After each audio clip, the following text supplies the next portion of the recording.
Korang yang mana suka makan kebab, dekat Batu 9 Ceras ni ada kedai kebab Pakistan korang.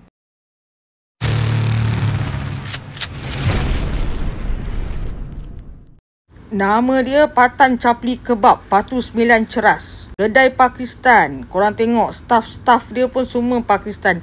Dari tukang masak, dari ambil order semua Pakistan. Banyaknya minyak dia masak.